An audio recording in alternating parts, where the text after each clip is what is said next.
Sobat Esen, salam pintar. Berjumpa lagi dengan Kak Rajab, tutor sosiologi @esen.id. Kali ini kita akan membahas soal-soal mengenai sosialisasi dan pembentukan kepribadian. Gimana, sudah siap?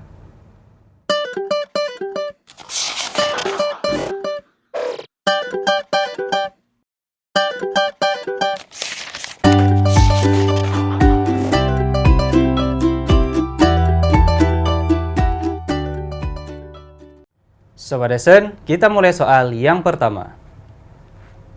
Di sini ada soal sosialisasi dan pembentukan kepribadian, yaitu sebuah proses seumur hidup yang berkenaan dengan bagaimana individu mempelajari cara-cara hidup, norma, dan nilai sosial yang terdapat dalam kelompoknya agar dapat berkembang menjadi pribadi yang dapat diterima oleh kelompoknya. Disebut dengan A. Fakta sosial, B. Sosialisasi, C. Tindakan sosial, D. Norma sosial, E. Konflik sosial. Nah, jadi pada soal ini kita akan melihat bahwa di mana ketika individu atau seseorang mempelajari segala sesuatu yang ada di dalam kelompoknya, baik itu bagaimana cara-cara hidup, kemudian mempelajari nilai-nilai, atau mempelajari norma-norma yang ada di dalam kelompoknya atau masyarakat. Nah, itu disebut dengan apa? Oke ya, jadi di dalam soal ini menjelaskan mengenai bagaimana mempelajari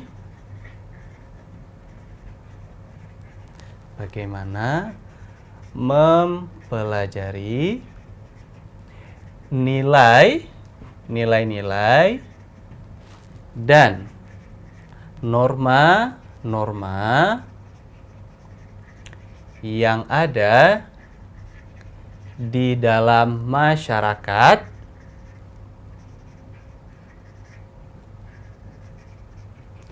Nah, ini disebut dengan sosialisasi. Nah, jadi berarti yang dikatakan dengan sosialisasi adalah bagaimana proses individu mempelajari nilai-nilai, aturan-aturan yang ada di dalam masyarakat. Nah, atau yang berada di dalam kelompoknya. Nah, untuk apa kita mempelajari hal tersebut? Supaya kita dapat hidup di dalam kelompok tersebut, agar kita dapat diterima. Kita memahami aturan-aturan yang ada. Kalau misalkan kita tidak memahami nilai-nilai, aturan-aturan yang ada di dalam suatu masyarakat, pasti kita tidak akan diterima di dalam masyarakat tersebut. Jadi kita butuh mempelajari, memahami apa yang ada di dalam masyarakat agar kita dapat diterima secara umum di dalam masyarakat. Nah, jadi pada pernyataan soal ini itu disebut dengan sosialisasi. Jadi jawaban yang tepat adalah yang B. Sobat Esen, kita lanjut ke soal berikutnya. Di sini ada soal sosialisasi dan pembentukan kepribadian, yaitu berikut adalah tujuan dari sosialisasi, kecuali A. Memberi keterampilan dan pengetahuan yang dibutuhkan untuk melangsungkan kehidupan dalam masyarakat. B. Menambah kemampuan berkomunikasi secara efektif dan efisien. C. Membantu pengendalian fungsi-fungsi organik yang dipelajari melalui mawas diri yang tepat. D. Membiasakan individu dengan nilai-nilai dan kepercayaan pokok yang ada pada masyarakat. Dan E. Dasar pemberian sanksi bagi yang melanggar aturan dalam masyarakat. Nah, jadi pada soal ini masih berhubungan dengan soal sebelumnya, yaitu membahas mengenai sosialisasi. Nah, sebagaimana kita ketahui bahwa yang dikatakan dengan sosialisasi, bagaimana individu mempelajari nilai-nilai, norma-norma, atau kebiasaan-kebiasaan yang ada di dalam masyarakat, di mana yang bertujuan untuk agar individu tersebut dapat diterima oleh suatu kelompok atau masyarakat. Nah, jadi dalam kehidupan bermasyarakat, sosialisasi itu sendiri memiliki fungsi. Nah, kira-kira apa sih fungsi dari sosialisasi? Nah, berkenaan dengan soal yang ditanya di sini kecuali ya, berarti yang bukan atau tujuan dari sosialisasi itu sendiri. Nah, tapi sebelumnya kakak akan membahas beberapa dari tujuan dari sosialisasi itu sendiri. Nah, apa saja tujuan dari sosialisasi? Nah, yang pertama di sini dapat kita lihat ya, sosialisasi itu berfungsi untuk memberikan keterampilan. Memberikan keterampilan dan pengetahuan. Nah, di mana keterampilan dan pengetahuan tersebut itu diberi kepada individu ya, yang bertujuan untuk agar dia dapat bertahan hidup di dalam masyarakat dengan kemampuan-kemampuan yang dia miliki. Kemudian selanjutnya, selain memberikan keterampilan dan pengetahuan, sosialisasi juga bertujuan untuk menambah kemampuan. Menambah kemampuan dalam berkomunikasi.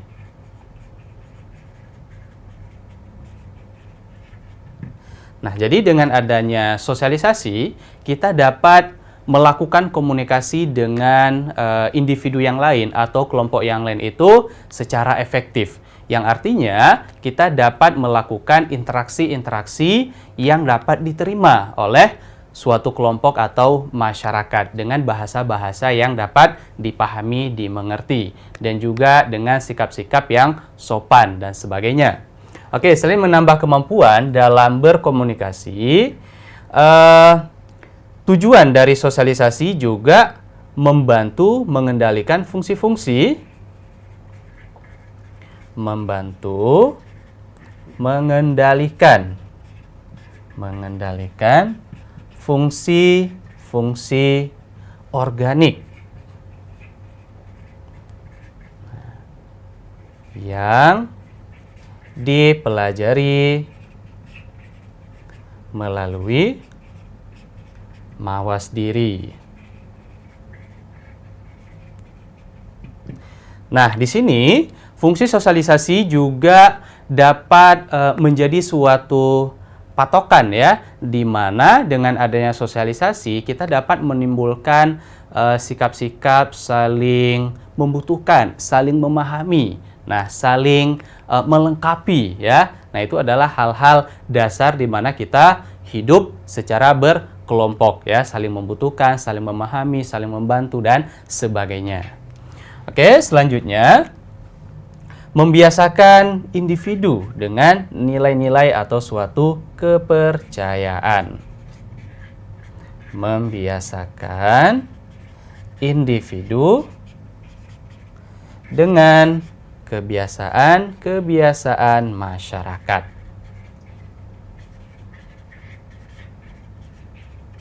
Nah, ini adalah beberapa tujuan dari sebuah sosialisasi, oke, dan lain-lain ya. Nah, sekarang kita kembali ke soal. Di sini yang ditanyakan yang bukan ya, kecuali berarti yang bukan tujuan dari sosialisasi. Nah, tadi kakak telah menjelaskan tujuan dari sosialisasi. Yang pertama memberikan keterampilan dan pengetahuan. Nah, ini sesuai dengan opsi yang A ya. Nah, kalau yang A ini tujuan dari sosialisasi, tapi karena yang ditanya kecuali berarti yang A salah.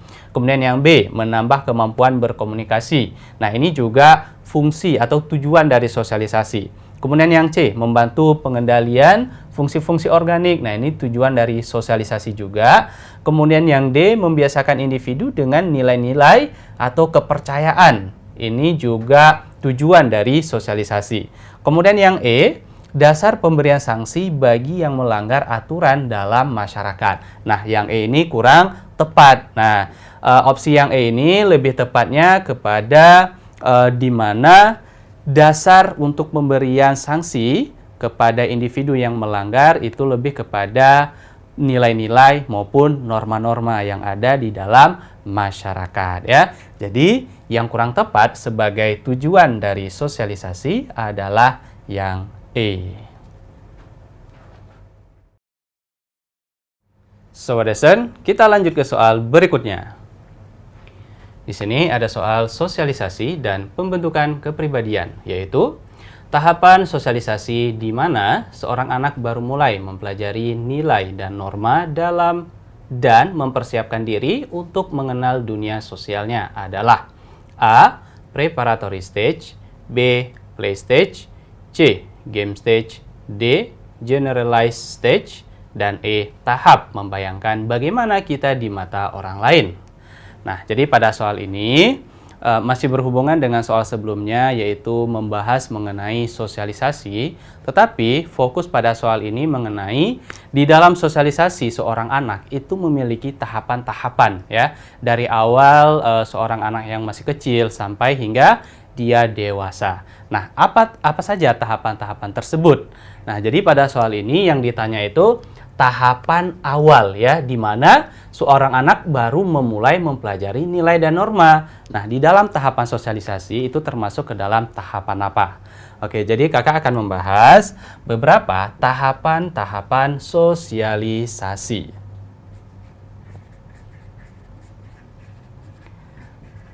Tahapan sosialisasi. Yang pertama adalah tahap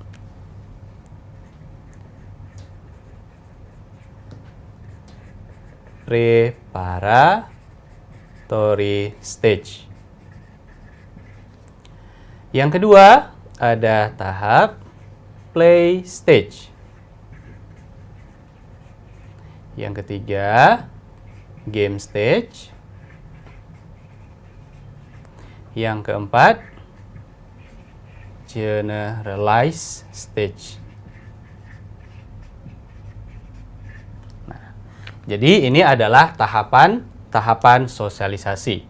Yang pertama, preparatory stage. Kita artikan bahwa prepare. Nah, prepare berarti tahap persiapan. Jadi kita artikan sebagai tahap persiapan.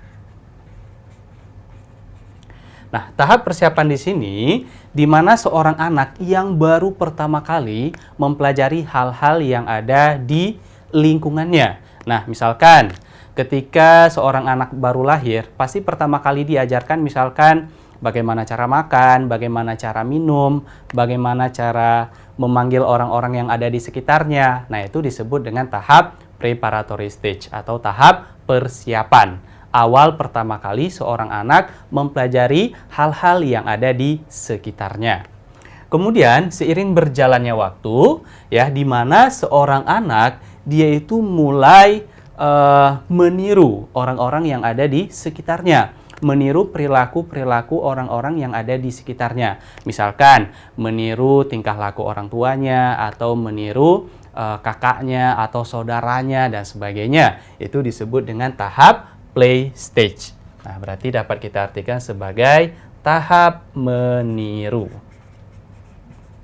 Nah, tetapi apa yang ditiru pada tahap ini itu belum seluruhnya dipahami ya, karena dia hanya meniru apa yang dilakukan oleh orang-orang yang ada di sekitarnya. Nah, kemudian seiring berjalannya waktu, seorang anak tumbuh menjadi seorang anak yang remaja. Nah, pada tahap remaja ini disebut dengan tahap game stage. Nah, selain tahap remaja dapat disebut juga dengan tahap bertindak. Nah, jadi pada tahap game stage ini seorang anak baru mulai mencari jati dirinya ya, atau kepribadiannya. Nah, dia sudah dapat membedakan mana perilaku yang boleh dilakukan, mana perilaku yang tidak boleh dilakukan. Nah, atau sudah dapat melakukan kegiatan-kegiatan yang dilakukan oleh orang lain. Nah, itu disebut dengan tahap game stage atau tahap bertindak ya. Nah, kemudian tahap terakhir yaitu generalized stage, yaitu bisa dikatakan tahap di mana penerimaan norma kolektif. Tahap penerimaan norma kolektif. Yaitu di mana seseorang yang sudah bisa bergaul di dalam masyarakat secara umum ya, atau dapat dikatakan sebagai tahap dewasa. Seseorang yang sudah dapat memutuskan bagaimana dia hidup gitu ya. Itu disebut dengan tahap generalized stage atau generalized other. Nah, sekarang kita kembali ke soal. Di sini yang ditanyakan adalah tahap sosialisasi di mana seorang anak yang baru mulai mempelajari nilai dan norma dan mempersiapkan diri untuk mengenal dunia sosialnya. Nah, sebagaimana yang kakak jelaskan tadi, kalau seorang anak yang baru memulai memahami nilai dan norma di dalam kehidupannya disebut dengan tahap preparatory stage. Nah, berarti jawaban yang tepat di sini adalah yang A. Sobat Desen, kita lanjut ke soal berikutnya. Di sini ada soal sosialisasi dan pembentukan kepribadian, yaitu yang dimaksud dengan tahap generalized stage adalah A. Seorang anak mulai mempelajari nilai dan norma. B. Seorang anak mulai meniru perilaku orang-orang yang ada di sekitarnya. C. Seorang anak yang sudah memiliki kemampuan menempatkan dirinya pada posisi orang lain. D. Seseorang yang sudah dapat menempatkan dirinya pada posisi masyarakat secara luas. Dan E. Adanya significant other.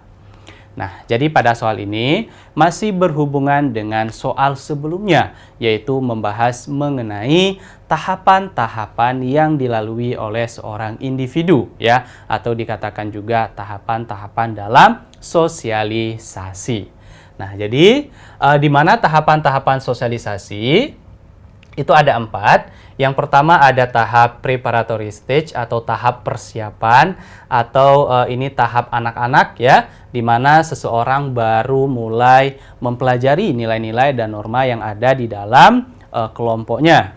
Kemudian seiring berjalannya waktu menjadi tahap play stage, yaitu tahap meniru, di mana anak mulai meniru perilaku-perilaku orang yang ada di sekitarnya. Kita kasih contoh, misalkan kita sering melihat misalkan anak laki-laki yang sering main mobil-mobilan, kemudian main polisi-polisian atau dokter-dokteran. Nah, berarti mereka meniru orang yang mereka lihat. Nah, itu disebut dengan tahap play stage. Ini juga masih dikatakan tahap anak-anak.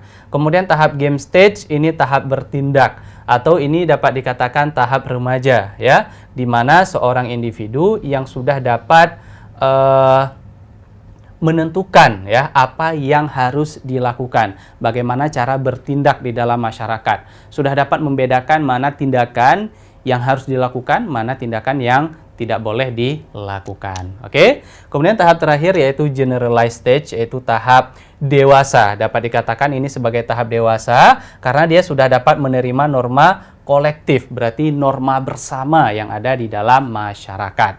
Nah, sekarang kita kembali ke soal. Di soal yang ditanyakan itu hanya mengenai generalized stage, yaitu tahap yang terakhir dari tahapan sosialisasi. Kira-kira opsi A sampai E manakah yang termasuk ke dalam tahap generalized stage? Nah, sekarang dapat kita lihat ya opsi yang A. Seorang anak mulai mempelajari nilai dan norma. Nah, itu lebih tepatnya di dalam tahap preparatory stage. Berarti yang A salah. Kemudian yang B. Seorang anak mulai meniru perilaku orang-orang yang ada di sekitarnya. Nah, ini lebih tepatnya di dalam tahap play stage, yaitu tahap meniru. Yang berarti yang B juga salah. Kemudian yang C, seorang anak yang sudah memiliki kemampuan menempatkan dirinya pada posisi orang lain. Nah, ini lebih tepatnya di dalam tahap game stage ya, di mana seorang individu yang sudah dapat menempatkan dirinya pada posisi orang lain, sudah tahu bagaimana dia bertindak di dalam suatu masyarakat. Jadi, yang C juga salah ya, kurang tepat sebagai generalized stage. Kemudian yang D, seseorang yang sudah dapat menempatkan dirinya pada posisi masyarakat secara luas. Nah, ini yang lebih tepat dikatakan dengan tahap generalized stage, di mana individu yang sudah dapat menempatkan dirinya di dalam masyarakat secara luas, atau dia sudah dapat menerima norma-norma secara umum ya di dalam masyarakat, sudah dapat mengambil suatu kebijakan atau suatu kesimpulan di dalam hidupnya. Jadi yang tepat di sini yang D. Kemudian, kenapa yang E salah? Adanya significant other. Nah, yang dikatakan dengan significant other itu adalah orang-orang yang menjadi suatu yang mendominasi di dalam hidup seseorang. Kita contohkan orang tua ya di dalam mengontrol perilaku anak-anaknya. Jadi orang tua dapat dikatakan sebagai significant others. Jadi jawaban yang tepat di sini yang dikatakan dengan tahap generalized stage adalah yang D. Oke, Sobat Lesson, semoga dapat dipahami. Sobat Lesson, demikianlah pembahasan soal-soal mengenai sosialisasi dan pembentukan kepribadian. Sampai jumpa di video berikutnya bersama Kak Rajab, tutor sosiologi @sen.id. Salam pintar!